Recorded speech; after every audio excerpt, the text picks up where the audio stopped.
जायरो Japan में रहने वाला एक बिल्कुल साधारण सा लड़का था, लेकिन एक दिन उसे एहसास हुआ कि वो जानवरों से बात कर सकता है और इसके बाद उसकी दुनिया कभी पहले जैसी नहीं रही। वो बचपन में अक्सर उन लड़कों से लड़ाई कर लेता था जो उसे स्कूल में परेशान करते थे और उसे किसी अजीब इंसान की तरह बुलाते थे। लेकिन जायरो कभी पीछे हटने वालों में से नहीं था और वह लगभग हर दूसरे दिन उनसे लड़ाई कर बैठता था। एक दिन स्कूल में एक और लड़ाई करके लौटने के बाद वो अपने परिवार के कुत्ते नचाई के पास जाकर बैठ गया, जो उससे प्यार से पूछती है कि क्या वो फिर से लड़ाई करके आया है। जायरो जवाब देता है कि स्कूल के लड़के उसे अजीब कहते हैं, इसलिए उसके पास उनसे लड़ने के अलावा कोई और रास्ता नहीं है। नचाई शांत आवाज में उससे कहती है कि उसे उनकी बातों को दिल पर नहीं लेना चाहिए, क्योंकि एक दिन उसे खुद एहसास होगा कि उसके अंदर मौजूद ताकत कितनी खास है। कई साल बीत जाते हैं और अब जायरो एक जवान और मजबूत लड़का बन चुका है, लेकिन एक चीज अभी भी बिल्कुल नहीं बदली थी। वह बिना किसी खास वजह के लड़ाई में पड़ने की अपनी आदत अब भी नहीं छोड़ पाया था। एक दिन वह एक पुल के नीचे 3 हाई स्कूल के बदमाशों के पास पहुंचता है। वे उसे चेतावनी देते हैं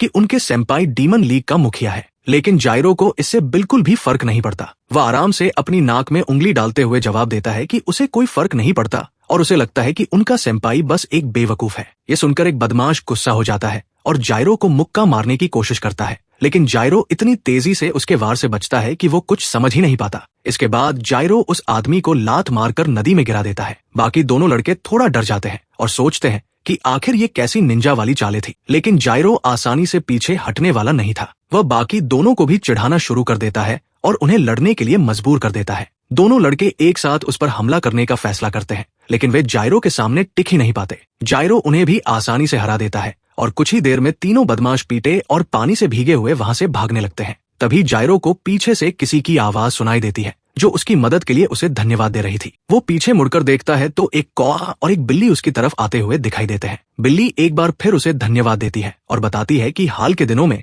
वे बदमाश उनके लिए बहुत परेशानी खड़ी कर रहे थे, लेकिन बिल्ली को जायरो की ज्यादा चिंता थी, क्योंकि उसे डर था कि वे बदमाश बाद में जायरो से बदला लेने की कोशिश कर सकते हैं। जायरो उन्हें चिंता न करने के लिए कहता है, क्योंकि उसे ऐसी परिस्थितियों से निपटना आता है। इसके बाद वह दोनों को अलविदा कहकर अपने घर की तरफ चल पड़ता है। जब वो घर पहुंचता है तो उसके पिता पहले से ही उसका इंतजार कर रहे होते हैं। जायरो को देखते ही उसके पिता समझ जाते हैं कि वह एक बार फिर लड़ाई करके आया है। वो उस पर चिल्लाते हुए कहते हैं कि उन्होंने उसे निंजा की कला इसलिए नहीं सिखाई थी कि वो एक बेकार बदमाश की तरह घूमे और लोगों को पीटता रहे। जायरो भी गुस्सा हो जाता है और जवाब देता है कि अब किसी को निंजा की परवाह नहीं है और ये सब सिर्फ समय बर्बाद करने वाली चीजें हैं। ये सुनकर उसके पिता और भी ज्यादा गुस्सा हो जाते हैं और गुस्से में उसकी तरफ कुछ फेंकने वाले कांटे फेंक देते हैं, लेकिन जायरो उन्हें आसानी से चकमा दे देता है। इसके बाद उसके पिता एक कटाना निकालते हैं और बताते हैं कि ये उनके परिवार की विरासत है, जो पीढ़ियों से उनके परिवार में चली आ रही है। उनके परिवार को ये तलवार एदो काल के समय खुद शोगुन ने युद्ध के मैदान में उनकी बहादुरी के लिए दी थी।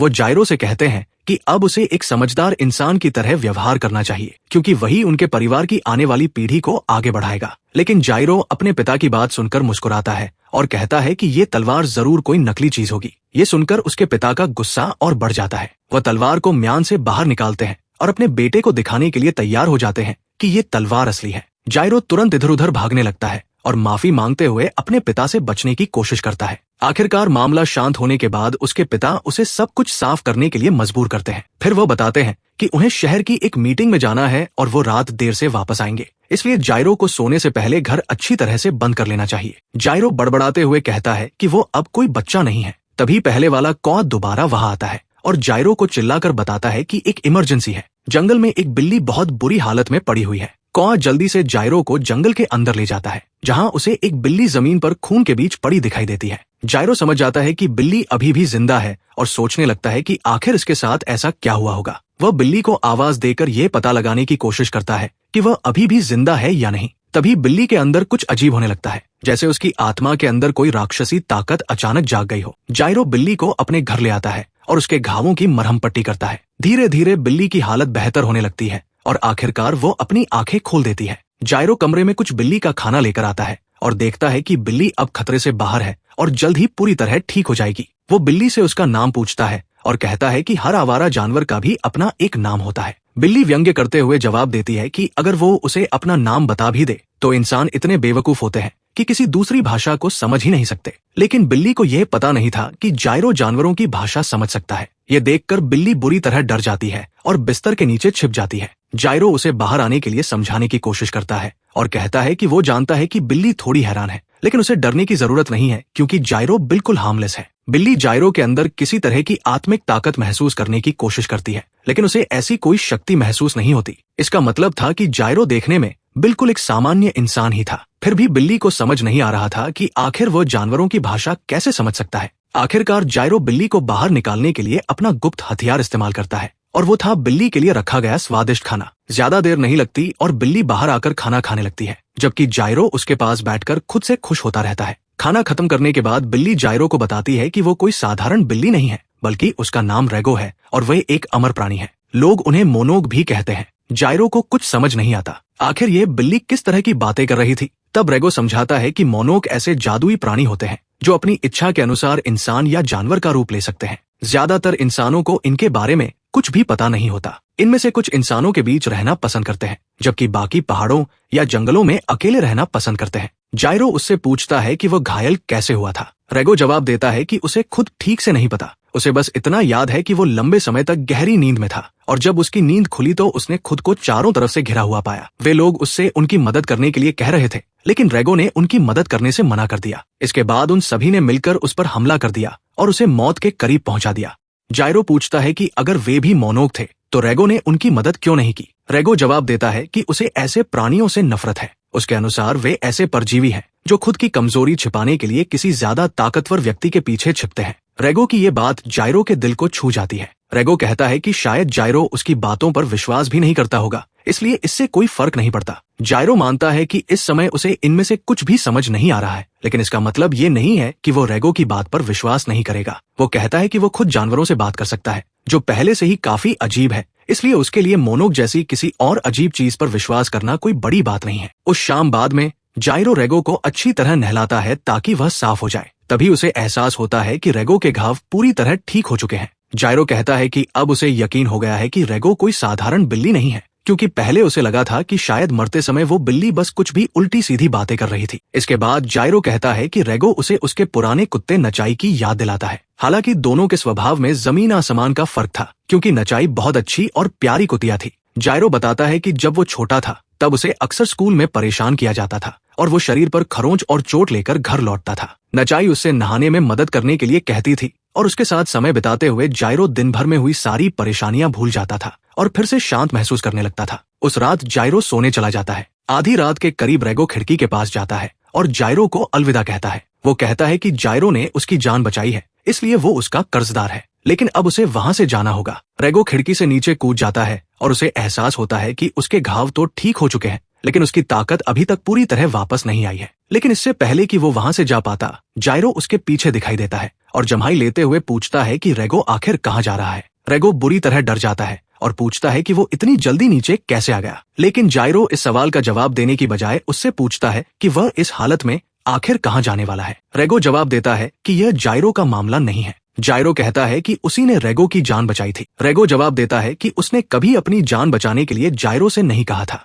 जायरो ने अपनी मर्जी से सब कुछ किया था और अगर वो जंगल में मर भी जाता तो उसे कोई परेशानी नहीं होती। जायरो उससे पूछता है कि वह ऐसी बातें क्यों कर रहा है, लेकिन रेगो फिर कहता है कि ये जायरो का मामला नहीं है। इससे जायरो गुस्सा हो जाता है और कहता है कि जब तक रेगो उसे इसका जवाब नहीं देगा तब तक वो उसे जाने नहीं देगा। ये बात रेगो को भी गुस्सा दिला देती है। वो अचानक मुड़ता है और उसके शरीर से भयानक राक्षसी ऊर्जा निकलने लगती है। वो जायरो से कहता है कि अपना मुंह बंद करे और वापस सोने चला जाए, वरना वो उसकी सांस की नली को अपना खरोंचने वाला खिलौना बना देगा। रेगो उसे याद दिलाता है कि वो एक मोनोग है, यानी इंसानों को खाने वाला एक राक्षसी प्राणी, इसलिए जायरो के लिए यही बेहतर होगा कि वह जितनी जल्दी हो सके उससे दूर चला जाए। जायरो ये सुनकर हैरान रह जाता है। तभी एक और आवाज उन्हें रोक देती है। जायरो पीछे मुड़कर देखता है और उसे अपने आंगन में एक बहुत बड़ा आदमी खड़ा दिखाई देता है। रेगो समझ जाता है कि वो वहां से भागने का अपना मौका खो चुका है। जायरो उस विशाल आदमी की तरफ मुड़ता है और पूछता है कि क्या उसे दूसरे लोगों के घर में बिना बुलाए घुसने की आदत है। वह आदमी जायरो से अपना मुंह बंद करने को कहता है और बताता है कि कुछ ही देर में उसे खा लिया जाएगा। इतना कहते ही वो अपनी बाह को एक राक्षसी हाथ में बदल देता है और जायरो को पकड़कर 2 हिस्सों में तोड़ने की कोशिश करता है। लेकिन रेगो अचानक जायरो को जोरदार लात मारकर रास्ते से हटा देता है और खुद जंगल की तरफ भाग जाता है। इसके बाद वह विशाल मोनोक रेगो के पीछे भागने लगता है। जायरो ये सब देखकर इतना हैरान रह जाता है कि कुछ देर तक हिल भी नहीं पाता। दूसरी तरफ रेगो पूरी ताकत से उस राक्षस से बचकर भागने की कोशिश करता है। उसे पता था कि अगर वह कुछ दूरी बना ले तो शायद बच सकता है, लेकिन उसकी चोटों के कारण उसकी पूरी ताकत अभी वापस नहीं आई थी। इसी वजह से विशाल मोनोक उसे हवा में ही पकड़ लेता है और जोर से जमीन पर पटक देता है। वह मोनोक रेगो पर हंसते हुए कहता है कि वह मशहूर स्टार ऑफ डूम से बिल्कुल भी प्रभावित नहीं हुआ। इसके बाद वह रेगो से शांति से उसके साथ चलने को कहता है और बताता है कि वो अपने ही साथी मोनोक को मारना नहीं चाहता। रेगो ये सुनकर गुस्से से भर जाता है और उसके शरीर से फिर से राक्षसी ऊर्जा निकलने लगती है। वह कहता है कि उन लोगों को सिर्फ उसकी ताकत चाहिए, इसलिए अगर वे उसकी शक्ति पाने के लिए अपनी जान देने को तैयार हैं, तो वे खुशी से कोशिश कर सकते हैं। दोनों राक्षस एक दूसरे से लड़ने के लिए तैयार हो जाते हैं, लेकिन जैसे ही दोनों एक दूसरे पर हमला करने वाले होते हैं, जायरो अचानक अपनी तलवार लेकर वहां पहुंच जाता है। वो अपनी तलवार से उस विशाल आदमी की बाह पर वार करता है, जिससे वो पीछे हट जाता है और उसकी बाह से खून निकलने लगता है। रेगो ये देखकर हैरान रह जाता है और जायरो से पूछता है कि क्या उसे अपनी जान की कोई परवाह नहीं है। वह उसे तुरंत वहां से भाग जाने के लिए कहता है, लेकिन जायरो जवाब देता है कि अगर रेगो अभी मर गया तो उसे बचाने के लिए उसने जो कुछ भी किया था वो सब बेकार हो जाएगा और वह ऐसा होने नहीं देगा। रेगो गुस्से में उसे वहां से जाने के लिए कहता है। वो समझाता है कि ये कोई सड़क पर होने वाली लड़ाई नहीं है जहां दो लड़के आपस में लड़ रहे हों, लेकिन अब बहुत देर हो चुकी थी। विशाल राक्षस गुस्से में आ जाता है और अचानक एक अजीब से बिगफुट जैसे राक्षस में बदल जाता है। उस विशाल राक्षस को ये देखकर हैरानी होती है कि जायरो उसके विशाल शरीर को देखकर भी डरा नहीं है। यहाँ तक कि इस बात से भी उसे कोई फर्क नहीं पड़ रहा था कि सामने वाला इंसानों को खाने वाला राक्षस है। इसलिए वह सीधे जायरो पर हमला कर देता है ताकि यह देख सके कि जायरो आखिर कर क्या सकता है। रेगो को लगता है कि अब जायरो का बचना नामुमकिन है, लेकिन उसकी उम्मीद के उलट जायरो किसी तरह उस हमले से बच जाता है और तलवार लेकर राक्षस के पीछे पहुंच जाता है। हालांकि जायरो को उम्मीद नहीं थी कि वह राक्षस इतनी तेजी से पलट सकता है। वह राक्षस हवा में ही जायरो के पीछे पहुंच जाता है और अपनी उंगली से उसे भेद देता है, जिससे जायरो का शरीर बुरी तरह घायल हो जाता है। जायरो के मुंह से खून निकलने लगता है, लेकिन इसके बावजूद वो अपनी तलवार चलाने की कोशिश करता है। हालांकि राक्षस एक बार फिर उसकी तलवार से बच जाता है। जायरो जमीन पर गिर जाता है और उसके चारों तरफ उसका अपना खून फैल जाता है। धीरे धीरे उसकी आंखों की रोशनी कम होने लगती है और उसकी जिंदगी उसके शरीर से निकलती हुई महसूस होती है। रेगो उसके पास आता है और पूरी तरह हैरान होकर जायरो को देखता रहता है। वह सोचता है कि आखिर ये इंसान कितना अजीब है। उसने बिना किसी वजह के एक मोनोक की जान बचाई और अब वो अपनी जान तक देने को तैयार था, जबकि वही मोनोक मौका मिलते ही उसे खा सकता था। वो बिगफुट जैसा राक्षस जायरो पर हंसता है और रेगो से कहता है कि शायद उसने काफी समय से खाना नहीं खाया है और उसे भूख लगी होगी, इसलिए उसे उस इंसान को खा लेना चाहिए और अपनी ताकत वापस हासिल कर लेनी चाहिए ताकि उसके बाद वे दोनों एक बेहतर लड़ाई लड़ सके। लेकिन रेगो गुस्से से उसकी तरफ मुड़ता है और उसे अपना मुंह बंद करने के लिए कहता है। वह कहता है कि मरने वाला अब वह खुद है। इसके बाद रेगो सोचता है कि वो जायरो को खाकर अपनी पूरी ताकत वापस पा सकता है, लेकिन वो ऐसा नहीं करेगा। आखिरकार जायरो ने एक मोनोक के लिए इतना कुछ किया था। इसके बदले रेगो अपनी सारी आत्मिक शक्ति इकट्ठा करता है और उसे जायरो के अंदर डाल देता है। अपनी शक्ति और अपना रूप कुर्बान करके वह जायरो की जान बचाने की कोशिश करता है। ये देखकर वो राक्षस डर जाता है और रेगो पर चिल्लाते हुए पूछता है कि वो अपनी शक्तियां एक इंसान को कैसे दे सकता है, लेकिन रेगो उसे चुप रहने के लिए कहता है और तभी जायरो एक बार फिर खड़ा हो जाता है। जायरो को बिल्कुल समझ नहीं आता कि आखिर हो क्या रहा है, लेकिन रेगो उससे कहता है कि अभी लड़ाई पर ध्यान दे। जायरो लगातार राक्षस के हमलों से बचता रहता है, जबकि रेगो उसे हमला करने के लिए तैयार रहने को कहता है। जायरो कहता है कि ऐसा कोई तरीका नहीं है जिससे वो उस राक्षस को हरा सके, लेकिन रेगो उसे चिंता न करने और सही समय पर बस उस मोनोक को मुक्का मारने के लिए कहता है। जायरो रेगो पर भरोसा करता है और बिल्कुल सही समय पर उसके साथ अपनी ताकत का इस्तेमाल करता है। इसके बाद वह राक्षस को पूरी तरह खत्म कर देता है। उसका शरीर टुकड़ों में बिखर जाता है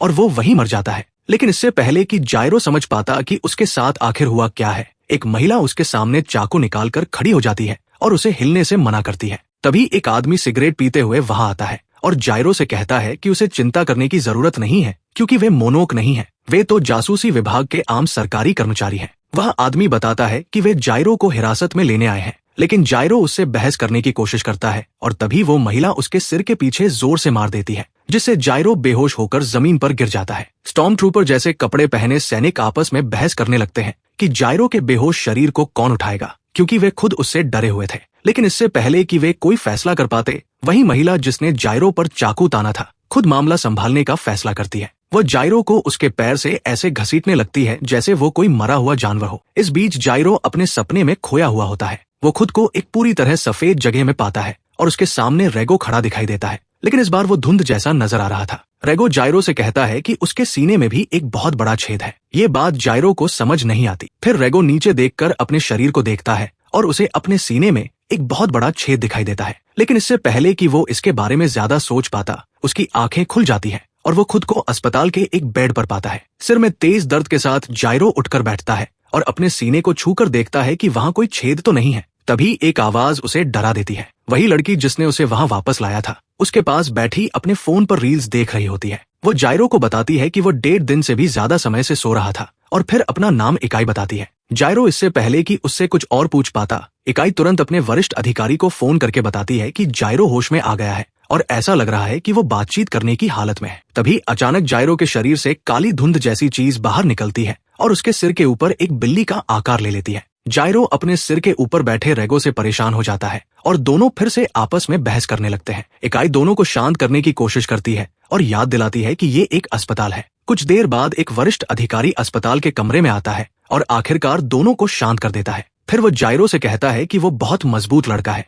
क्योंकि कोई भी सामान्य इंसान उसके साथ जो कुछ हुआ है उसके बाद जिंदा नहीं बच सकता था। इसके बाद वो रेगो की तरफ मुड़ता है जो एक काली आत्मा जैसा दिखाई दे रहा था और उससे पूछता है कि वो कैसा महसूस कर रहा है, लेकिन रेगो इन लोगों पर बिल्कुल भरोसा नहीं करता। वो उस आदमी से कहता है कि अगर उसे अपनी जान प्यारी है तो वह अपने काम से काम रखे। वह आदमी समझ जाता है कि रेगो उसकी उम्मीद से कहीं ज्यादा सावधान है और उस पर भरोसा नहीं करता, लेकिन साथ ही उसे ये भी लगता है कि रेगो का उन्हें नुकसान पहुंचाने का कोई असली इरादा नहीं है। उनका भरोसा जीतने के लिए वो आदमी खुद का परिचय देता है और बताता है कि उसका नाम शेबा है और वो ब्यूरो ऑफ एस्पेनेज के लिए काम करता है। जायरो बीच में बोल पड़ता है और कहता है कि उसे पहले से पता है कि वो किसके लिए काम करता है, क्योंकि वो ये बात पहले ही बता चुका है। जायरो इस समय सिर्फ ये जानना चाहता है कि आखिर उन्हें यहाँ क्यों लाया गया है। शेबा ये देखकर हैरान हो जाता है कि सिर पर जोरदार चोट लगने के बाद भी जायरो को सब कुछ याद है। फिर वो जायरो की तरफ मुड़कर पूछता है कि क्या उसने अनिवाबिन नाम के किसी समूह के बारे में सुना है। जायरो अपनी भौहें ऊपर करता है क्योंकि उसने अपने पिता को इस नाम के बारे में बात करते हुए सुना था।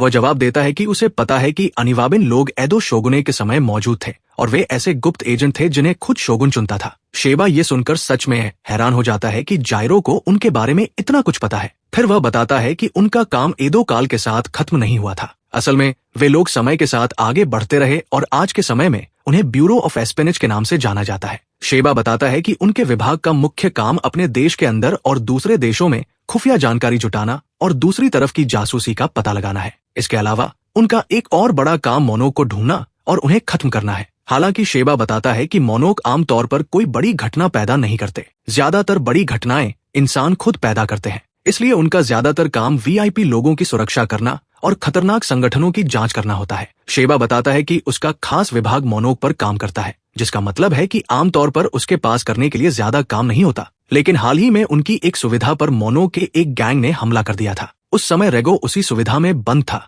और उसे वहां सील करके रखा गया था। जायरो समझ जाता है कि रेगो इसी घटना के बारे में बता रहा था जब उसने कहा था कि वो गहरी नींद में था और अचानक उसकी नींद खुल गई थी। इसके बाद शेबा कहता है कि अब सवाल पूछने की बारी उसकी है और वो जायरो से पूछता है कि आखिर रेगो उसके अंदर कैसे आया। जायरो उन्हें पूरी कहानी बताता है। ये सुनकर इकाई पूरी तरह हैरान रह जाती है। वो जायरो से पूछती है कि आखिर वो कितना बेवकूफ हो सकता है जो बिना किसी मतलब के दूसरे लोगों के मामले में अपनी नाक घुसाता रहा और ऊपर से एक मोनोक को बचाने की भी कोशिश कर दी। जायरो गुस्से में उसे चुप रहने के लिए कहता है और कहता है कि वो उस समय वहां मौजूद नहीं थी, इसलिए उसे पूरी स्थिति के बारे में कुछ नहीं पता। शेबा दोनों की लड़ाई रोकता है और जायरो को बताता है कि शायद उसे ये पहले से पता हो, लेकिन रेगो का उसके साथ जुड़ना हमेशा के लिए हो सकता है और शायद अब उन्हें अलग करने का कोई तरीका नहीं है। लेकिन इसके बावजूद उन्हें कोशिश करनी होगी कि वे दोनों इसके बारे में ज्यादा से ज्यादा जानकारी हासिल कर सके। इसके अलावा उन्हें पता है कि मोनोक का वो गैंग रेगो को अपने कब्जे में लेना चाहता है, लेकिन उन्हें अभी तक ये नहीं पता कि आखिर वे रेगो को क्यों चाहते हैं। इसलिए फिलहाल ब्यूरो जायरो को अपनी सुरक्षा में रखेगा। जायरो को ये बात बिल्कुल पसंद नहीं आती, लेकिन शेबा कहता है कि उसके पास ज्यादा विकल्प नहीं है क्योंकि उसके लापता होने की शिकायत पहले ही दर्ज हो चुकी है।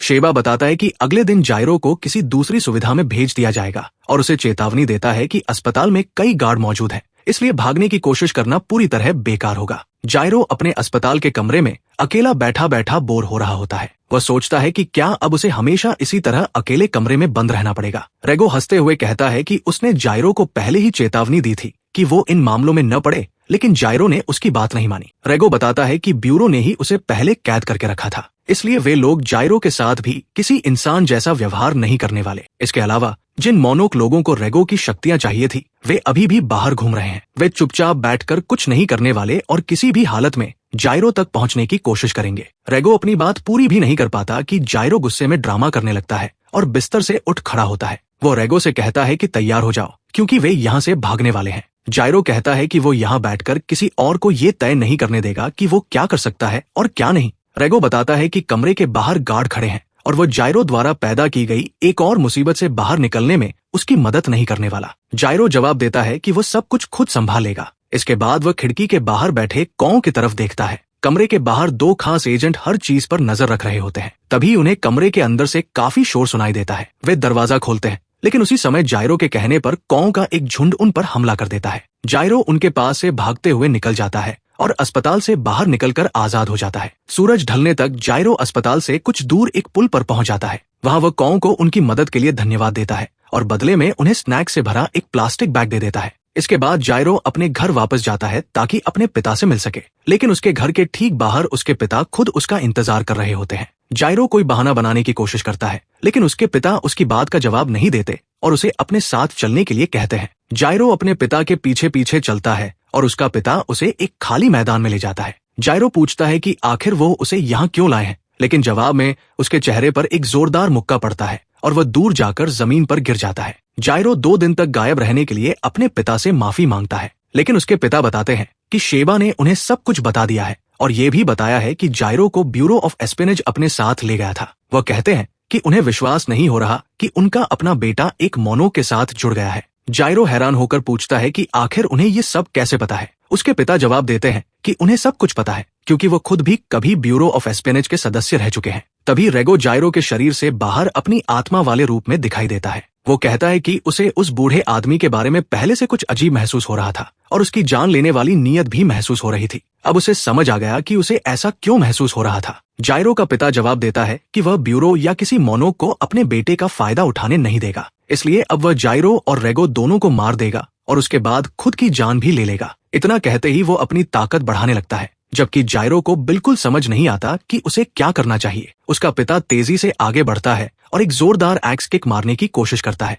लेकिन जायरो पीछे हटकर उससे बच जाता है। लेकिन इतना काफी नहीं था। बूढ़ा आदमी इतनी तेजी से दूरी कम करता है कि जायरो को प्रतिक्रिया देने का मौका भी नहीं मिलता और वो लगातार कई मुक्के मार देता है जिन्हें जायरो रोक नहीं पाता। जायरो फिर से जमीन पर गिर जाता है। उसके मुंह से खून निकल रहा होता है और वो जोर जोर से सांस ले रहा होता है। उसका पिता कहता है कि उसने जायरो को इतना जरूर सिखाया था कि वो अपनी रक्षा कर सके, लेकिन उसे हमेशा एक पूरा योद्धा बनाने की ट्रेनिंग देने का सपना था। लेकिन अब वह सपना सिर्फ सपना ही रह जाएगा। इतना कहकर वह पूरी ताकत से आगे बढ़ता है और जायरो को खत्म करने के लिए छलांग लगाता है, लेकिन रेगो बीच में आ जाता है और अपने आत्मिक पंजे की मदद से उस हमले को रोककर बूढ़े आदमी को पीछे धकेल देता है। रेगो जायरो से कहता है कि उसका पिता सच में उसे मारना चाहता है, इसलिए अब उसे इस लड़ाई को गंभीरता से लेना चाहिए। लेकिन जायरो गुस्सा हो जाता है और रेगो से कहता है कि जब तक वो खुद न कहे तब तक वो उसके शरीर से बाहर न आए। जायरो को अपना बचपन याद आता है, जब एक बार वो एक बिल्ली के बच्चे को बचाने के लिए पेड़ पर चढ़ गया था, लेकिन फिर उसे समझ नहीं आया कि नीचे कैसे उतरे।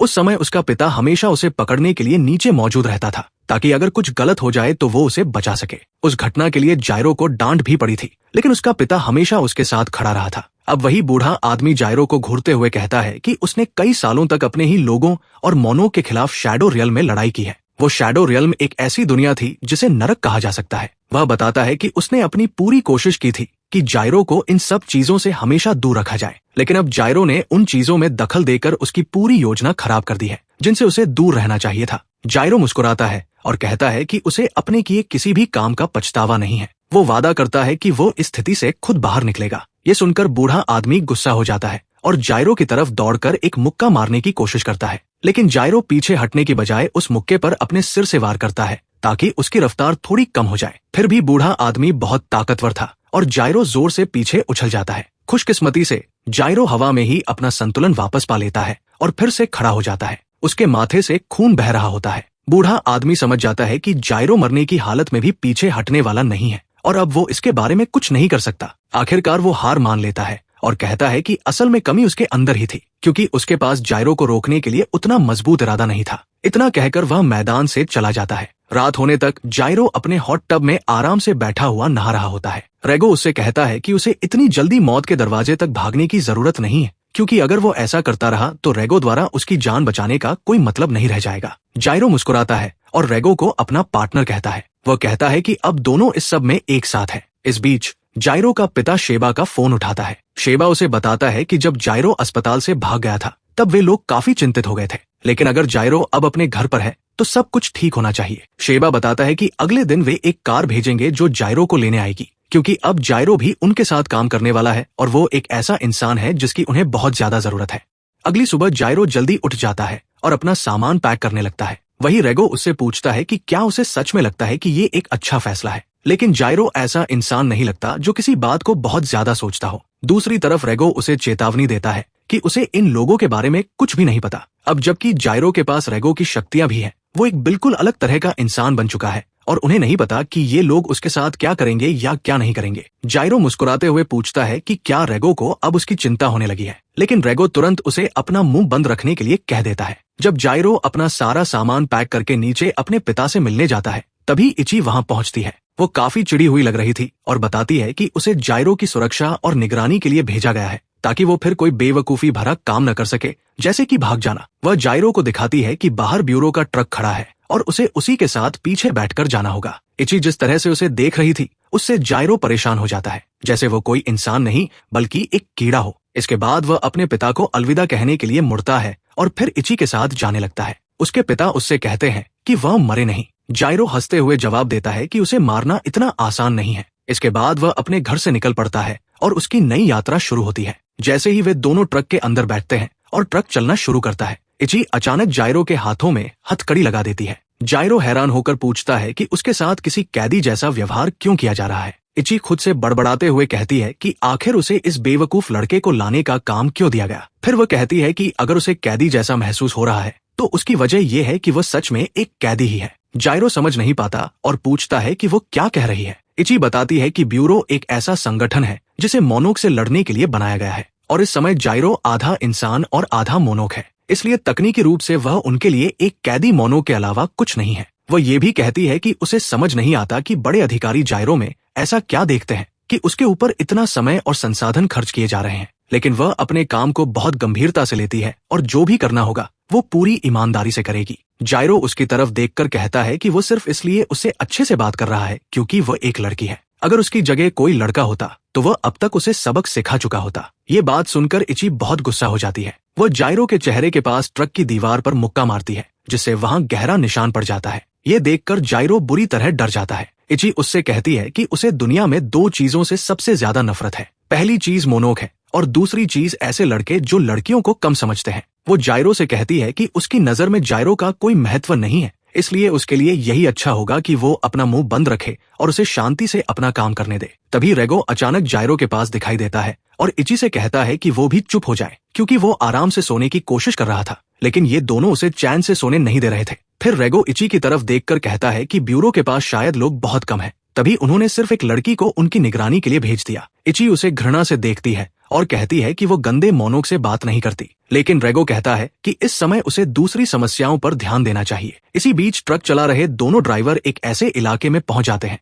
जहां बहुत घना कोहरा फैला हुआ था। एक ड्राइवर पूछता है कि यहाँ इतनी धुंध क्यों है। दूसरा ड्राइवर जवाब देता है कि वे पहाड़ की तरफ जा रहे हैं, इसलिए शायद वहां से धुंध आ रही होगी। अचानक ड्राइवर को सड़क के बीचों बीच धुंध में कोई खड़ा दिखाई देता है। वो अपने साथी को बताने के लिए पीछे मुड़ता है, लेकिन जैसे ही वो उसकी तरफ देखता है उसे पता चलता है कि अजीब चश्मा पहने एक आदमी उसके साथी का सिर उसके शरीर से अलग कर चुका है। ट्रक के पीछे बैठे लोगों को अचानक एक चीख सुनाई देती है और फिर एक जोरदार झटका लगता है, जिससे सब लोग इधर उधर गिर जाते हैं। ट्रक की लाइटें भी टिमटिमाने लगती हैं। इची तुरंत समझ जाती है कि कुछ बहुत गलत हो गया है। वो खड़ी होती है और जायरो से कहती है कि वो ट्रक के अंदर ही रहे, जबकि वो बाहर जाकर जांच करती है। जायरो कुछ कहना चाहता है, लेकिन इची दरवाजा बंद करके बाहर निकल जाती है। बाहर आकर वो चारों तरफ देखती है और समझ जाती है कि वे लोग स्पेक्ट्रल मिस्ट जोन में आ चुके हैं। वह सोचने लगती है कि आखिर उससे इतनी बड़ी गलती कैसे हो गई। तभी उसे पीछे से किसी की आवाज सुनाई देती है। वो मुड़कर देखती है और उसे वही अजीब चश्मा पहना आदमी दिखाई देता है जो एक विशाल इंसान जैसे दिखने वाले राक्षस के ऊपर बैठा हुआ था। वह विशाल राक्षस दोनों ड्राइवरों को खा रहा था। चश्मे वाला आदमी कहता है कि वो इस मिशन को लेकर बहुत उत्साहित था। उसे उम्मीद थी कि ब्यूरो के लोगों से अच्छी लड़ाई होगी,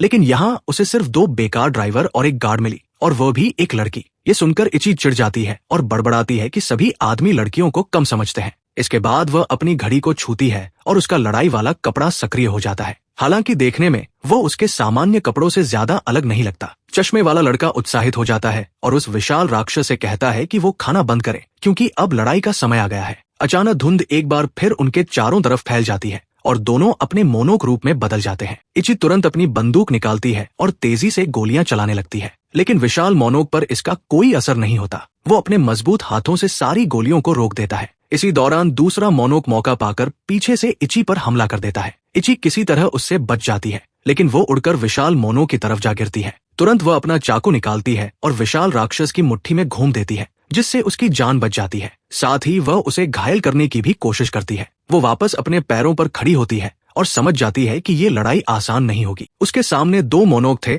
और दोनों के पास अपनी खास शक्तियां थी। वो समझ जाती है कि विशाल मोनोक बहुत मूर्ख है और दिमाग का ज्यादा इस्तेमाल नहीं करता, लेकिन उसका शरीर पत्थर जितना मजबूत है। वही दूसरा पतला मोनोक इस पूरी योजना का असली दिमाग था। जब इची ये सब सोच रही होती है, तभी वो पतला मोनोक अचानक उसके पीछे आ जाता है और एक जोरदार मुक्का मारकर उसे ट्रक में फेंक देता है। ट्रक के अंदर जायरो को जोरदार टक्कर महसूस होती है और वो सोचने लगता है कि बाहर क्या हो रहा है। रेगो उसे बताता है कि उन पर मोनोक ने हमला कर दिया है। वो आगे कहता है कि जब जायरो उस लड़की के साथ बहस कर रहा था, तब उसने महसूस कर लिया था कि वे लोग स्पेक्ट्रल जोन में प्रवेश कर चुके हैं। जायरो को समझ नहीं आता कि वो क्या कह रहा है। तब रेगो उसे आसान शब्दों में समझाता है कि स्पेक्ट्रल जोन एक ऐसी जगह होती है जो इंसानों की दुनिया से अलग होती है और मोनोक की दुनिया मानी जाती है। जायरो को अब भी ज्यादा समझ नहीं आता, लेकिन वो रेगो से कहता है कि वो उसकी हथकड़ियां तोड़ने में मदद करे ताकि वो बाहर जाकर इची की मदद कर सके।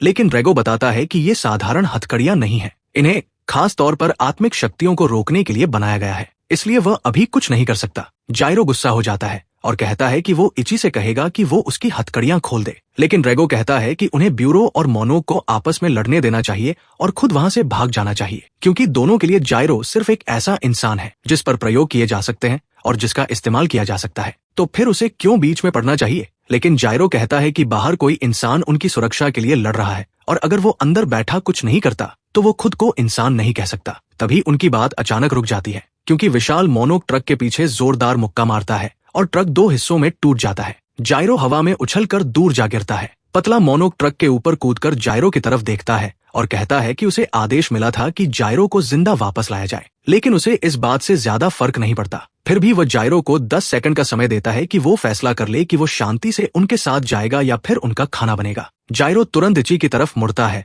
और उससे अपनी हथकड़ियां खोलने के लिए कहता है, लेकिन इची मना कर देती है। जायरो गुस्से में उसे पागल कहता है। तभी पतला मोनोक कहता है कि 10 सेकंड पूरे हो गए हैं और अब जायरो को खाया जाएगा, चाहे उसे पसंद हो या नहीं। जायरो एक बार फिर इची से अपनी हथकड़ियां खोलने को कहता है। ये तनाव भरा पल इची को उसके बचपन की याद दिलाता है। उसे अपनी माँ का अंतिम संस्कार याद आता है, जो ब्यूरो के लिए काम करते हुए लोगों को मोनोक से बचाते हुए मारी गई थी। उसे याद आता है कि उसने अपने पिता से वादा किया था कि वो उसी दिन से प्रशिक्षण शुरू करेगी और अपने माता पिता का नाम रोशन करेगी। तभी जायरो की आवाज उसे उसकी यादों से बाहर लाती है। जायरो कहता है कि वो जानता है कि इची अपना काम पूरी ईमानदारी से करना चाहती है और इस समय सही काम यही है कि वो उसकी हथकड़ियां खोल दे। उसी समय विशाल मोनोक फिर से हमला करने वाला होता है। इची गहरी सांस लेती है और जायरो की हथकड़ियां काट देती है। जैसे ही उसकी शक्तियां वापस आती है, जायरो तुरंत हवा में छलांग लगाता है और रेगो की ताकत के साथ इतना जोरदार मुक्का मारता है कि विशाल मोनोक पूरी तरह खत्म हो जाता है। पतला मोनोक ये देखकर हैरान रह जाता है।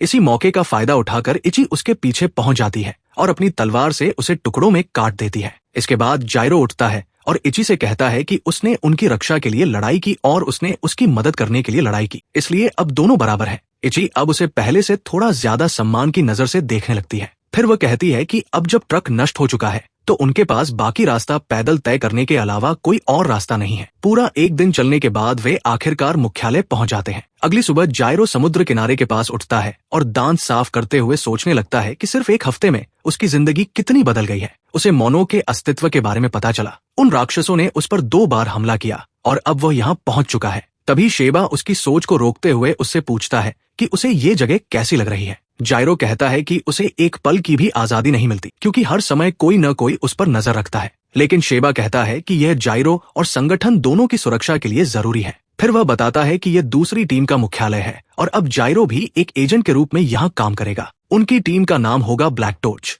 जायरो को इस सब में ज्यादा दिलचस्पी नहीं थी और शेबा सोचने लगता है कि आखिर उसे टीम के साथ काम करने के लिए कैसे तैयार किया जाए। तभी एक कार वहां आकर रुकती है और एक युवा महिला बाहर निकलकर सबको सुप्रभात कहती है। शेबा उसका परिचय कराते हुए बताता है कि उसका नाम हाना है और वह सहायक प्रमुख है। इसी के साथ लगभग जायरो की उम्र का एक दूसरा युवा लड़का भी कार से बाहर आता है। वह हाना की बहुत तारीफ करता है और उसकी सुंदरता के बारे में बात करता रहता है। शेबा बताता है कि उस लड़के का नाम रे है। वह भी एक नया सदस्य है और इची की तरह एक मशहूर जासूस परिवार से आता है। जायरो को पहली नजर में ही वह लड़का पसंद नहीं आता। गोदाम के अंदर पहुंचने के बाद रे इची के पास जाकर उसे सुंदर कहता है, जिससे इची थोड़ी शर्माने लगती है। लेकिन रे जायरो को घृणा से देखता है और पूछता है कि आखिर उसके जैसा साधारण इंसान उनकी टीम में कैसे शामिल हो गया। ये सुनकर जायरो खड़ा हो जाता है और माहौल गर्म होने लगता है। तभी शेबा कहता है कि यही सही समय है और वह दोनों के बीच लड़ाई कराने का फैसला करता है। वे सब गोदाम के बाहर जाते हैं और ये साबित करने के लिए तैयार हो जाते हैं कि समूह का असली ताकतवर इंसान कौन है। उसी समय रेगो जायरो के पीछे दिखाई देता है।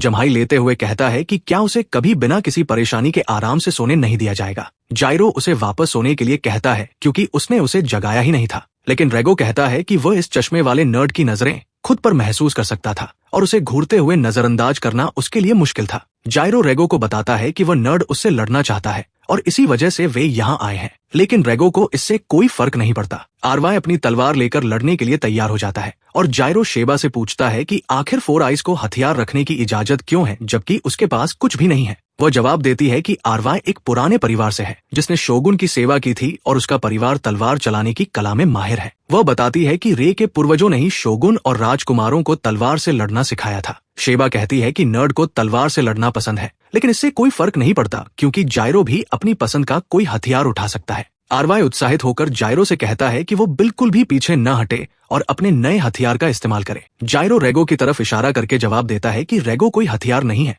बल्कि सिर्फ एक बिल्ली है और इस मुकाबले से उसका कोई लेना देना नहीं है क्योंकि ये लड़ाई उन दोनों के बीच है। जायरो रेगो की तरफ मुड़कर उसे कहता है कि लड़ाई के दौरान वो बीच में न आए। रेगो कहता है कि उसे कोई दिलचस्पी नहीं है और वो वापस सोने जा रहा है। इतना कहकर वह गायब हो जाता है। अचानक रे अपनी तलवार जमीन पर गिरा देता है और पलटकर कहता है कि इस तरह लड़ाई में कोई मजा नहीं आएगा। जायरो को कुछ समझ नहीं आता तो नर्ड जवाब देता है कि ये एक तरह की हैंडीकैप है क्योंकि अगर रे अपने सामान्य तरीके से लड़ेगा तो मुकाबला बहुत जल्दी खत्म हो जाएगा और देखने वालों को भी मजा नहीं आएगा। वह यहाँ तक कहता है कि वह अपनी आंखें बंद करके भी लड़ सकता है ताकि मुकाबला थोड़ा बराबर हो जाए। ये सुनकर जायरो पूरी तरह भड़क जाता है और लड़ने के लिए तैयार होते हुए कहता है कि वो उसके ऐसे चेहरे पर घूंसा मारेगा जिसे देखकर उसे पहले से ही गुस्सा आ रहा है। आसपास खड़े लोग देखते रहते हैं जबकि जायरो रे की तरफ दौड़ता है और हवा में छलांग लगाकर उसके सिर के पीछे घूंसा मारने के लिए तैयार हो जाता है। दूसरी तरफ आरवाई समुद्र की तरफ मुंह करके आंखें बंद किए खड़ा रहता है।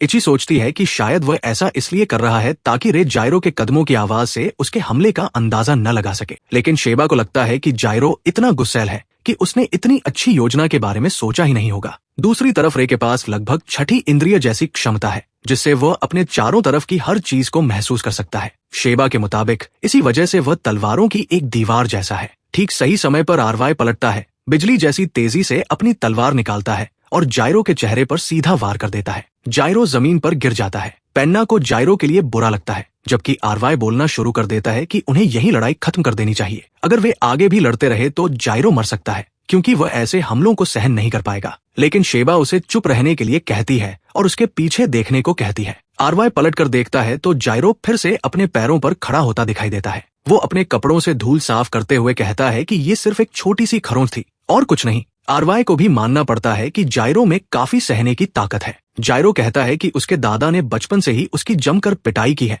इसलिए रे का तलवार चलाना उसका कुछ नहीं बिगाड़ सकता। लेकिन जब कोई उसकी तलवार चलाने की कला को खेल कहता है तो रे भड़क जाता है। वो कहता है कि उसे जो कला मिली है वो उसके परिवार में सदियों से चली आ रही है और ये दुश्मनों को मारने की कला है। इसका अपमान करना मौत की सजा के लायक अपराध है। जायरो बस मुस्कुराता है और नर्ड से कहता है कि अगर वो कर सकता है तो उसे सजा दे और हमला करे। शेबा को लगता है कि अब कुछ दिलचस्प होने वाला है, इसलिए वो हेना से कहती है कि सब कुछ ठीक से रिकॉर्ड करे। जायरो एक बार फिर नर्ड की तरफ दौड़ता है, ठीक उसी तरह जैसे पिछली बार दौड़ा था। आरवाई सोचता है कि जायरो शायद ऐसा आदमी है जो किसी चीज के काम करने तक उसी तरीके को बार बार आजमाता रहेगा, लेकिन उसके खिलाफ ये तरीका बिल्कुल काम नहीं करेगा। रे इस बार एक ही जोरदार वार से लड़ाई खत्म करने का फैसला करता है, लेकिन जैसे ही वो जायरो पर तलवार चलाता है, उसकी तलवार बीच से टूटकर 2 टुकड़ों में बंट जाती है। उसी पल जायरो का जोरदार घूंसा उसके चेहरे पर लगता है और वो जमीन पर जा गिरता है। उसके मुंह से खून निकलने लगता है। आरवाई सोचता है कि आखिर ऐसा कैसे हुआ, और फिर उसे समझ आता है कि जायरो शुरुआत से ही उसकी तलवार को निशाना बना रहा था। पहली बार जब उसे तलवार से चोट लगी थी,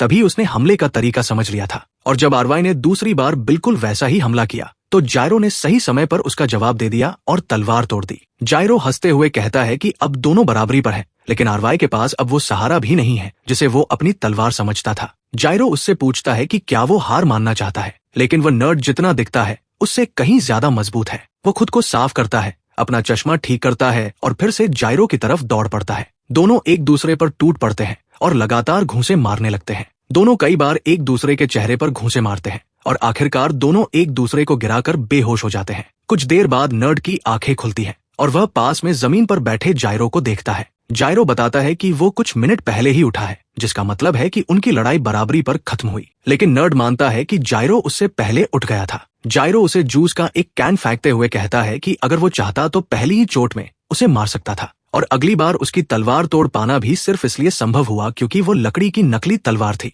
अगर वह असली तलवार होती तो जायरो का काम वही खत्म हो जाता। इसलिए जायरो एक अच्छे इंसान की तरह अपनी हार स्वीकार कर लेता है। नर्ड जायरो की इस अचानक दिखाई देने वाली समझदारी से हैरान हो जाता है, लेकिन उसकी ये सोच ज्यादा देर तक नहीं रहती, क्योंकि जैसे ही वो जूस का कैन खोलने की कोशिश करता है, पूरा सोडा उसके ऊपर फैल जाता है। जायरो पागलों की तरह हंसते हुए बताता है कि कैन देने से पहले उसने उसे बहुत हिलाया था। आरवाई गुस्से में कुचला हुआ कैन उसके चेहरे पर वापस फेंक देता है और फिर दोनों साथ में शेड के अंदर चले जाते हैं। अंदर हैन्ना दोनों लड़कों को लेकर थोड़ी परेशान दिखाई देती है और सोचती है कि क्या वे दोनों टीम के साथ ठीक से काम कर पाएंगे। लेकिन शेबा कहता है कि आज सिर्फ मजे के लिए एक छोटी सी लड़ाई हुई थी, असली टेस्ट कल मैदान में शुरू होगा। हिना हैरान होकर कहती है कि दोनों लड़के अभी भी पूरी तरह नए हैं, लेकिन शेबा जवाब देता है कि किसी भी इंसान के लिए असली मिशन से बेहतर ट्रेनिंग और कुछ नहीं हो सकती। अगली सुबह जायरो, इची और रे अपनी पहली टीम मिशन के लिए तैयार होते हैं और हिना अपनी उत्सुकता रोक नहीं पाती। शेबा उन्हें मिशन के बारे में समझाते हुए बताता है कि अपनी बाईं कलाई पर लगे बटन को दबाकर रखना है और तुरंत उनकी पोशाक रोजमर्रा के कपड़ों में बदल जाएगी ताकि वे आम लोगों के बीच आसानी से घुल मिल सकें। इसके बाद शेबा जायरो से कहता है कि वह बटन को 2 बार दबाए। जैसे ही जायरो ऐसा करता है, वो दूसरों की नजरों से पूरी तरह गायब हो जाता है। शेबा बताता है कि ये इनविजिबल मोड अभी नया जोड़ा गया है और इसे बहुत ज्यादा इस्तेमाल नहीं करना चाहिए, क्योंकि इससे उनके दूसरे उपकरणों पर कुछ बुरा असर पड़ सकता है। वह कहता है कि बाकी चीजें वे मिशन के दौरान खुद सीख जाएंगे। इसके बाद वह तीनों को कार में बैठाता है और उन्हें एक मंदिर की तरफ ले जाता है। जायरो हैरान होकर पूछता है कि वे आखिर मंदिर में क्या करने जा रहे हैं। शेबा बताता है कि ये मंदिर ब्यूरो की छिपी हुई जगहों में से एक है और वे यहाँ कुछ जरूरी चीजों के लिए आए हैं। रास्ते में जायरो एक आदमी को हुडी पहने देखता है जो एक चॉकलेट बार को ऐसे खा रहा होता है जैसे कोई जानवर खाना खा रहा हो। जायरो उसे नजरअंदाज करके आगे बढ़ जाता है। शेबा ब्यूरो के एक एजेंट से मिलता है और उससे इस जगह का इस्तेमाल करने की इजाजत मांगता है। एजेंट थोड़ा झिझकते हुए कहता है कि स्पेशल ऑपरेशन डिवीजन ए की टीम आज यहाँ आने वाली है और जब भी 2 टीमें एक ही जगह पर मिलती हैं तो कभी कुछ अच्छा नहीं होता। शेबा कहता है कि डिवीजन ए के आने से पहले ही वे अपना काम खत्म करके वहाँ से निकल जाएंगे। जायरो इची से पूछता है कि आखिर ये फर्स्ट डिवीजन टीम क्या है। इची जवाब देती है कि यह ब्यूरो के सबसे बेहतरीन एजेंट्स की टीम है। उनके पास सबसे ज्यादा लोग और ताकत है और उनके एजेंट्स पूरे ब्यूरो में सबसे अच्छे माने जाते हैं। वह बताती है कि यह उनकी डिवीजन 2 टीम के बिल्कुल उलट है। शेबा उन्हें अंदर ले जाता है और एक छिपी हुई सीढ़ी से नीचे एक अंडरग्राउंड चेंबर में पहुंचता है। फिर वह पीछे मुड़कर रेगो से पूछता है कि क्या वो ठीक रहेगा। रेगो तुरंत सामने आता है और शेबा से कहता है कि अपना मुंह बंद रखो। शेबा हंसता है और एक बड़ा वॉल्ट खोलता है। इसके अंदर वह जगह दिखाई देती है जहाँ कभी रेगो को कैद करके रखा गया था। जायरो कमरे के बीचों बीच रखी एक बहुत बड़ी चट्टान को देखता है। शेबा समझाता है कि ये उन कुछ खास जगहों में से एक है जहाँ ऐसी विशेष चट्टानें मौजूद है जो स्पेक्ट्रल एनर्जी को दबा देती है और किसी भी मोनोक को पूरी तरह कमजोर और बेबस बना देती है। इसके बाद शेबा कहता है कि वो इची को अपने साथ ऊपर ले जा रहा है ताकि कुछ लोगों से पूछताछ कर सके, जबकि रे और जायरो को रेगो से उस दिन के बारे में पूछना चाहिए जब उसे यहाँ कैद किया गया था। रेगो जायरो को बताता है कि उसे उस दिन क्या हुआ था इसकी कोई जानकारी नहीं है क्योंकि उसे कुछ भी याद नहीं है। जायरो उससे कहता है कि मजाक करना बंद करे क्योंकि ऐसा हो ही नहीं सकता कि उसे इतनी महत्वपूर्ण बात याद न हो। लेकिन रेगो गुस्से में जवाब देता है कि उसे इस बारे में झूठ बोलने की कोई जरूरत नहीं है, उसे सच में कुछ भी याद नहीं है। रे कहता है कि ऐसे मामलों में याददाश्त चले जाना कोई अजीब बात नहीं है, इसलिए सबसे ज्यादा संभावना यही है कि रेगो सच बोल रहा है। वो बताता है कि शायद रेगो को ऐसी ही किसी खास चट्टान के अंदर कैद करके रखा गया था और मोनोक के लिए ये जगह किसी नरक से कम नहीं है। यहाँ से बाहर निकलने वाला कोई भी मोनोक पूरी तरह ठीक नहीं रहता। रे कहता है कि रेगो शायद भाग्यशाली था कि उसे सिर्फ अपनी याददाश्त का कुछ हिस्सा खोना पड़ा। इसके बाद वह रेगो की तरफ मुड़कर पूछता है कि जब वो अपनी लंबी नींद से जागा था तब आखिर हुआ क्या था। रेगो जवाब देता है कि जब वो जागा तो उसने खुद को इसी चेम्बर में मोनो के एक समूह से घिरा हुआ पाया। उन्होंने उसके सामने एक टैबलेट रखा जिसके जरिए एक आदमी उससे बात कर रहा था। वह आदमी चाहता था कि रेगो अपनी शक्ति उन्हें दे दे ताकि वे इंसानों को खत्म कर सके, लेकिन रेगो को इसमें कोई दिलचस्पी नहीं थी, इसलिए उसने उन सभी को बेवकूफ बनाया और वहां से भाग निकला इससे पहले कि वे उसके साथ कुछ कर पाते। जायरो सोचता है कि इन सारी चीजों को सुलझाने का सबसे अच्छा तरीका यही है कि जो भी दुश्मन उसके रास्ते में आए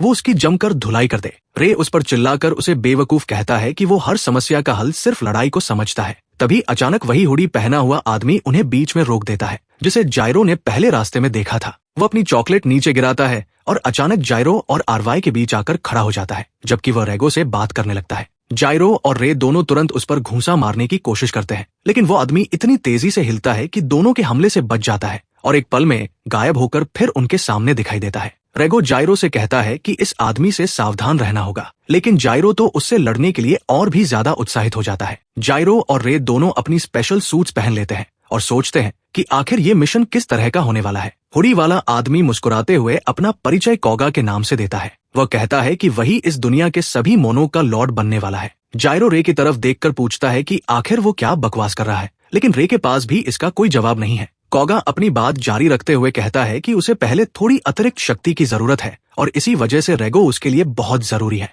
वह रेगो की शक्ति हासिल करके खुद को इतना ताकतवर बनाना चाहता है कि बाकी सभी मोनोक पर राज कर सके। जायरो रेगो की तरफ देखकर हंसता है और मजाक में कहता है कि लगता है कोई रेगो के प्यार में पड़ गया है। दूसरी तरफ रे सोचता है कि शायद कोगा उन्हें धोखा देने की कोशिश कर रहा है, लेकिन जितना वो समझ पा रहा था कोगा जो कुछ भी कह रहा था वो सच में उसी पर विश्वास करता हुआ नजर आ रहा था। आरवाई आखिरकार कोगा से पूछता है कि वो रेगो को अपने लिए ही क्यों चाहता है। कोगा जवाब देता है कि इंसान शायद जितने दिखते हैं उससे भी ज्यादा बेवकूफ होते हैं, क्योंकि जवाब बिल्कुल आसान है। रेगो शानदार है, बेहद ताकतवर है और बहुत बैडएस है, इसी वजह से वह उसे अपने साथ चाहता है। आरवाई जायरो की तरफ मुड़कर कहता है कि कोगा भी शायद उसी की तरह दिमाग से थोड़ा कमजोर है। कोगा आगे समझाता है कि मोनोक इंसानों जितने कमजोर नहीं होते और उन्हें एक तरह से अमर कहा जा सकता है। अगर उनके शरीर को टुकड़ों में भी काट दिया जाए तब भी उनकी आत्मा बची रहती है, लेकिन समय के साथ उनकी आत्मा कमजोर होती जाती है क्योंकि उनके पास खाने के लिए कुछ नहीं होता। लेकिन रेगो इस मामले में अलग है। वह असल में एक तरह का स्पिरिचुअल जनरेटर है और उसकी स्पिरिचुअल एनर्जी कभी खत्म नहीं होती। यही वजह है कि अगर कोई मोनोक रेगो की शक्ति हासिल कर ले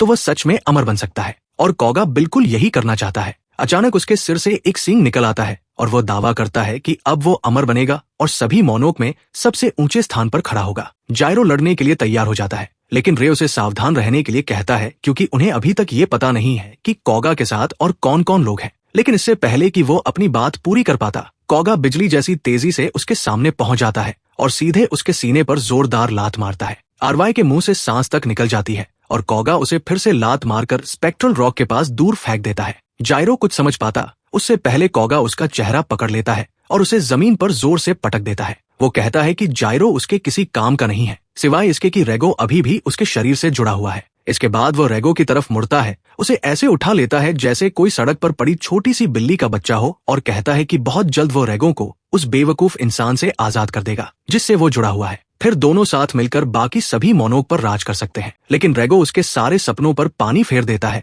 और उसे पागल कहते हुए साफ कहता है कि वो उसके साथ काम नहीं करने वाला। वह किसी का राजा नहीं बनना चाहता और न ही किसी के लिए अपना कोई राज्य बनाना चाहता है। ये सुनते ही कोगा रोने लगता है और रेगो को हिलाते हुए पूछता है कि वो इतनी बेरहमी से ऐसी बात कैसे कह सकता है। जायरो उसे अपना मुंह बंद करने के लिए कहता है क्योंकि उसकी आवाज उसे परेशान कर रही थी और उसके पैरों को पकड़ लेता है ताकि वो वहां से दूर न जा सके। तभी आरवाई भी लड़ने के लिए तैयार हो जाता है और बेहद तेजी से मोनो की तरफ एक हवाई वार करता है जिससे वो जायरो से दूर जा गिरता है और उसे थोड़ी चोट भी लगती है। वो जायरो से कहता है कि कोगा सच में बहुत खतरनाक दुश्मन है क्योंकि उसका हमला किसी भी सामान्य मोनो को 2 हिस्सों में काट देता, लेकिन कोगा पर उससे बस हल्की सी खरोंच आई है। वो कहता है कि देर ऊपर मौजूद लोगों को पता चल जाएगा कि वे मुसीबत में हैं, लेकिन वे उनकी मदद का इंतजार नहीं कर सकते और उन्हें ये मामला खुद ही संभालना होगा। कोगा उन्हें चुप रहने के लिए चिल्लाता है और कहता है कि इंसान सभी कमजोर होते हैं, लेकिन सिर्फ इसलिए खुद को ताकतवर समझते हैं क्योंकि उनकी संख्या मोनोक से ज्यादा है और उन्हें लगता है कि ये पूरा ग्रह उनका है। फिर वह आरवाई की तरफ मुड़कर कहता है कि सबसे पहले वही मरेगा, लेकिन जायरो को जिंदा रहना होगा क्योंकि वह रेगो को ले जाने वाला शरीर है। हालांकि अपनी सुविधा के लिए वह जायरो के हाथ पैर काट देगा। वह कहता है कि अब वह दिखाएगा कि मालिक कौन है और नौकर कौन। इसके बाद वह अपने खून का इस्तेमाल करके एक बहुत बड़ा हथियार बनाता है और हमला करने के लिए तैयार हो जाता है। वो उनकी तरफ छलांग लगाता है और अपने विशाल भाले को घुमाकर वार करता है, लेकिन जायरो और आरवाई धूल के बीच से बचकर दूसरी तरफ निकल जाते हैं। कौगा अपना हमला जारी रखता है और सबसे पहले आरवाई को निशाना बनाकर उस पर हमला करता है। आरवाई अपनी तलवार से उस वार को रोकने में कामयाब हो जाता है, लेकिन हमला इतना ताकतवर था कि उसकी तलवार 2 टुकड़ों में टूट जाती है। अब आरवाई के पास खुद को बचाने के लिए कुछ भी नहीं बचता। कौगा अपना अजीब सा विशाल भाला उसके पेट में घुसा देता है और उसे पीछे जमीन पर पटक देता है। आरवाई के मुंह से खून निकलने लगता है और उसे समझ आता है कि कौगा उसकी उम्मीद से कहीं ज्यादा ताकतवर है। लेकिन जायरो उसकी मदद के लिए आगे आता है और पीछे से कौगा पर हमला करने की कोशिश करता है। कौगा बहुत तेज होता है और अपने भाले से जायरो के हमले को रोक देता है। फिर वो जायरो की ताकत पर गुस्सा होकर उसे मुक्का मारता है और पूछता है कि रेगो ने उसे जो ताकत दी है वो आखिर कहाँ है। उस मुक्के से जायरो उड़कर फिर जमीन पर जा गिरता है। कौगा रेगो की तरफ बढ़ता है और कहता है कि जल्द ही वो उसे इस बेकार इंसान के शरीर से बाहर निकाल देगा और रेगो फिर से आजाद महसूस करेगा। लेकिन जायरो एक बार फिर उठ खड़ा होता है और कहता है कि वह रेगो को ले जाने वाला कोई बैग नहीं है। इसके बाद वह रेगो की ताकत को बुलाता है और रेगो भी मानता है कि कौगा सच में पागल है और उसे एक अच्छी पिटाई की जरूरत है। दोनों की मिली हुई ताकत से जायरो की मुट्ठी के चारों तरफ एक काली आभा बन जाती है और वह कौगा के चेहरे पर जोरदार मुक्का मारता है, जिससे चारों तरफ धूल का एक बड़ा बादल उठ जाता है। आरवाई रेगो की ताकत देखकर हैरान रह जाता है, लेकिन जब धूल हटती है तो वे देखते हैं कि कौगा ने वो पूरा हमला झेल लिया है। उसे काफी चोट लगी है, लेकिन फिर भी वो पूरी तरह ठीक खड़ा है। वो फिर से अजीब तरह से व्यवहार करने लगता है और जायरो से प्यार से कहता है कि वो रेगो को उसे दे दे क्योंकि उसे रेगो की ताकत बहुत पसंद है। लेकिन जायरो मना कर देता है। तभी कौगा को एहसास होता है कि मदद के लिए और लोग आ रहे हैं और इस समय वो उनसे लड़ने की हालत में नहीं है, इसलिए वह फिलहाल वहां से जाने का फैसला करता है। जाने से पहले वो जायरो से कहता है कि उसे अपनी ये बड़ी बड़ी बातें करने वाली आदत छोड़ देनी चाहिए क्योंकि एक दिन यही उसके लिए जानलेवा साबित होगी।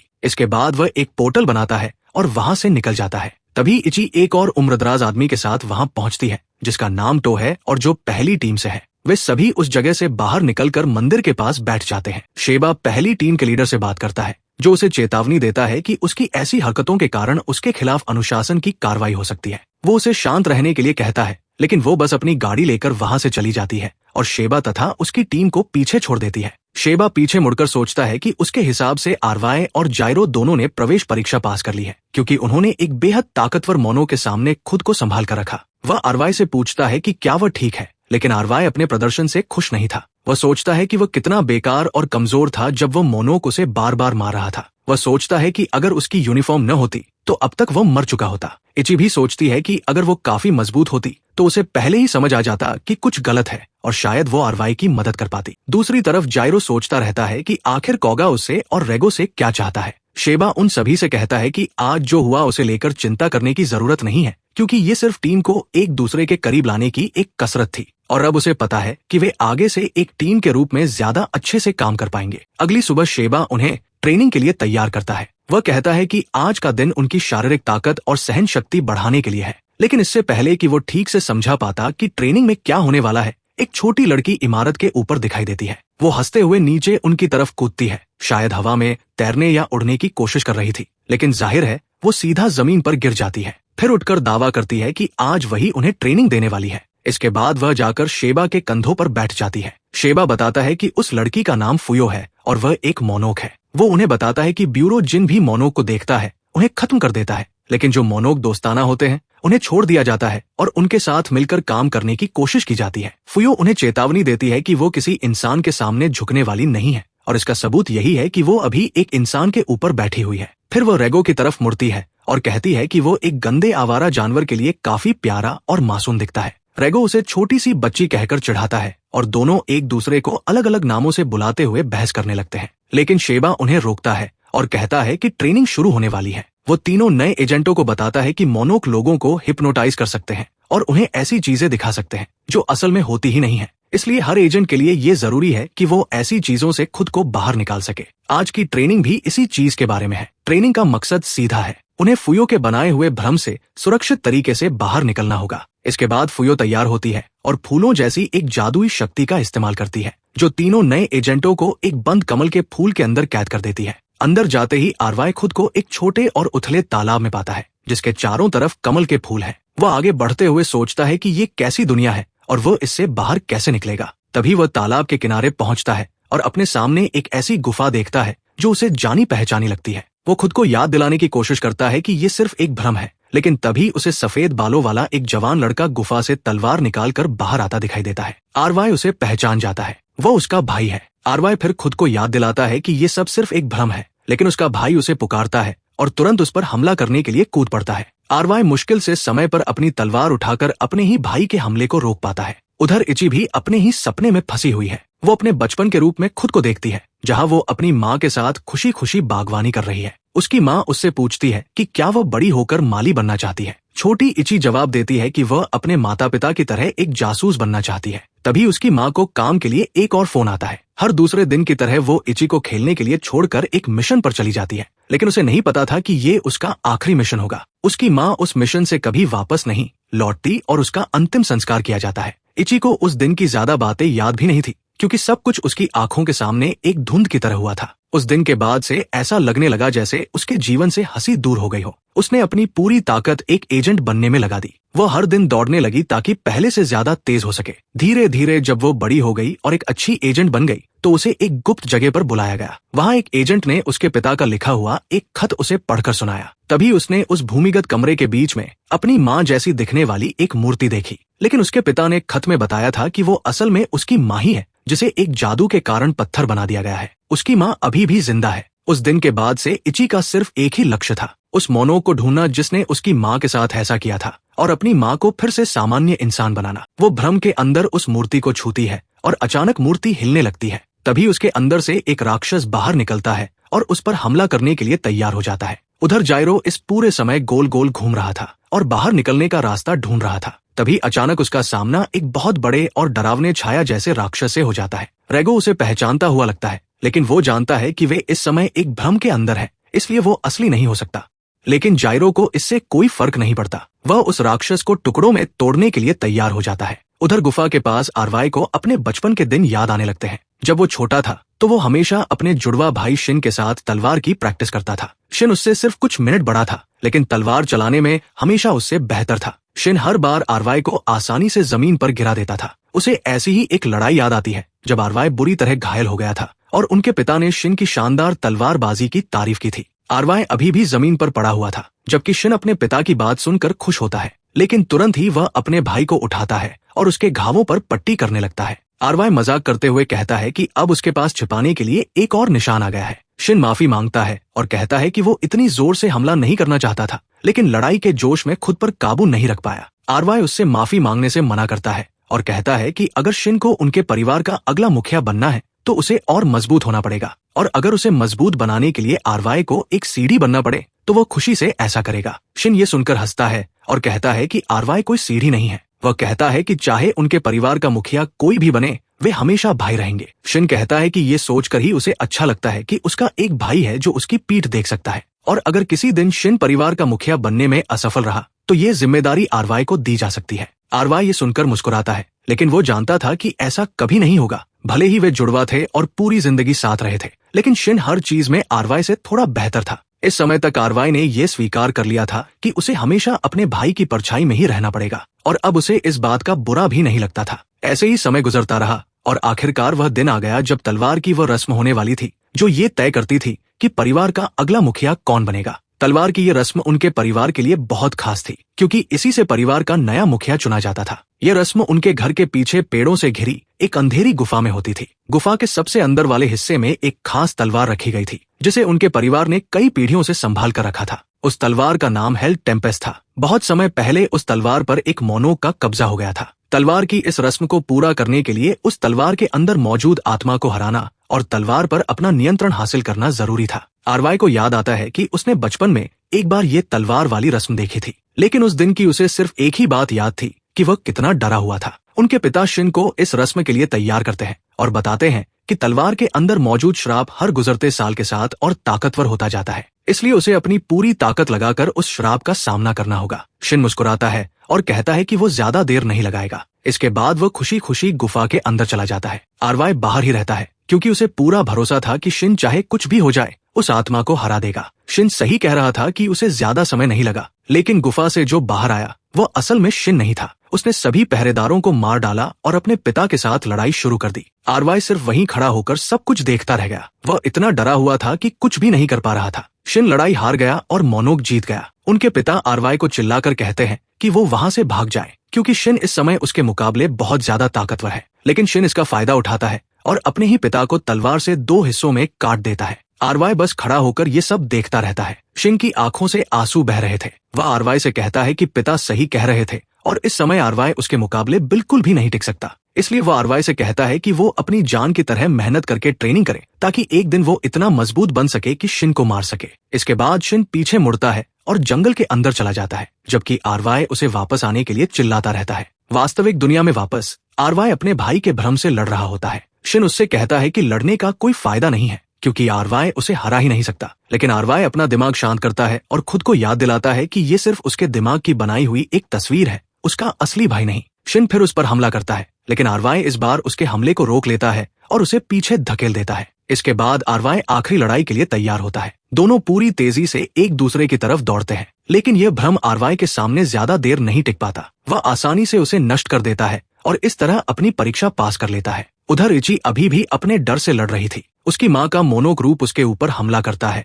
और इची बार बार उसके हमलों से बचती है। उसे याद आता है कि उसकी माँ हमेशा कितनी शांत और मजबूत रहती थी। उसी हिम्मत के साथ इची अपनी चाकू निकालती है और उस राक्षस पर वार करती है, जिससे वो तुरंत खत्म हो जाता है। इसके साथ ही इची भी वापस असली दुनिया में आ जाती है और देखती है कि आरवाई भी अभी अभी बाहर आया है। शेबा उन दोनों को बधाई देता है कि वे दोनों 10 मिनट के अंदर उस भ्रम से बाहर निकलने में कामयाब रहे। फिर वो आखिरी कमल के फूल की तरफ मुड़ता है जिसके अंदर जायरो और रेगो अभी भी फंसे हुए हैं। वो सोचता है कि आखिर वे दोनों कैसे कर रहे होंगे, क्योंकि इस मामले में वे बाकी लोगों से बिल्कुल अलग हैं। लोटस की ये परीक्षा इंसान की आत्मा में छिपी सबसे गहरी कमजोरियों और डर को बाहर निकालती है। लेकिन इस मामले में एक ही शरीर के अंदर 2 आत्माएं मौजूद हैं। अंदर जायरो एक के बाद एक उस राक्षस के हमलों से बचता है, लेकिन उसे एहसास होता है कि अपने इतने बड़े शरीर के बावजूद ये राक्षस बहुत तेज है। वो सोचता है कि आखिर ये चीज है क्या। राक्षस हंसते हुए जवाब देता है कि वह अब जायरो को दिखाएगा कि वो असल में क्या है। इसके साथ ही वो अचानक फट पड़ता है और जायरो के पीछे भागने लगता है,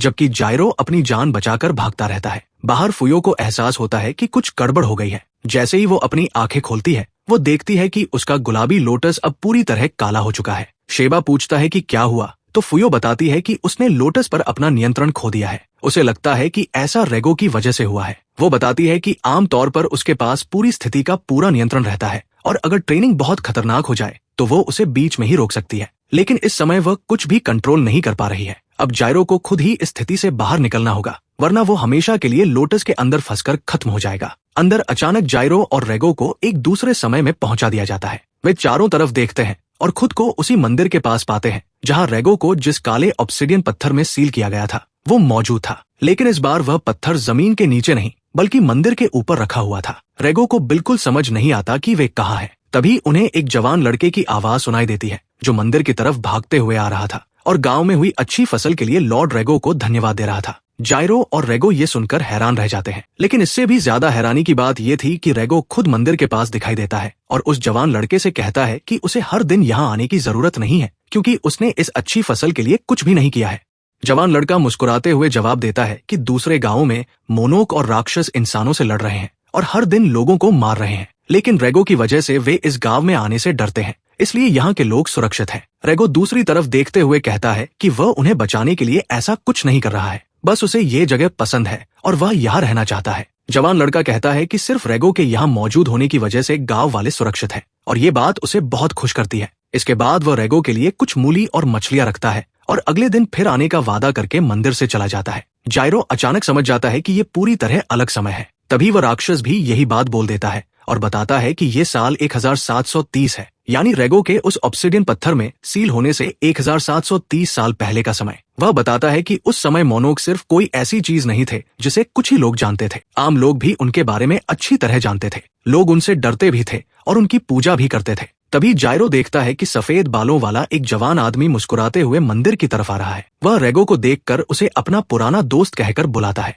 वो उसके पास जाकर पूछता है कि आखिर रेगो ऐसी जगह पर क्यों रहता है जहाँ इतना बड़ा डेथ ऑब्सिडियन पत्थर मौजूद है जो उनके लिए जहर जैसा है। लेकिन रेगो आराम से उसकी दी हुई मछली खाता रहता है और जवाब देता है कि इस पत्थर की वजह से दूसरे मोनोक उससे दूर रहते हैं और उसे शांति से रहने का मौका मिलता है। असली रेगो अचानक सोचने लगता है कि उसने इस आवाज को पहले कहीं सुना है। थोड़ी देर सोचने के बाद उसे याद आता है कि यही वो आदमी था जिसने उसे उस पत्थर से बाहर निकलने के बाद संपर्क किया था। सफेद बालों वाला आदमी रेगो को बताता है कि इंसानों का व्यवहार बदल रहा है और अब वे मोनोक को मारने लगे हैं। रेगो को इसकी ज्यादा चिंता नहीं होती। वह कहता है कि कुछ मोनोक जरूरत से ज्यादा घमंडी हो गए थे और उन्होंने बिना किसी वजह के इंसानों को मारना शुरू कर दिया था, इसलिए ऐसा होना तय था। सफेद बालों वाला आदमी जवाब देता है कि बात सिर्फ इतनी नहीं है। इंसान अब एक संगठित एंटी मोनोक सेना भी बना रहे हैं और उस सेना को खुद शोगन का समर्थन हासिल है। एक संगठित सेना के साथ वे एक एक करके मोनोक का शिकार कर रहे हैं। वह बताता है कि कुछ मोनोक तो अपनी जान बचाने के लिए इंसानों के साथ भी मिल गए हैं।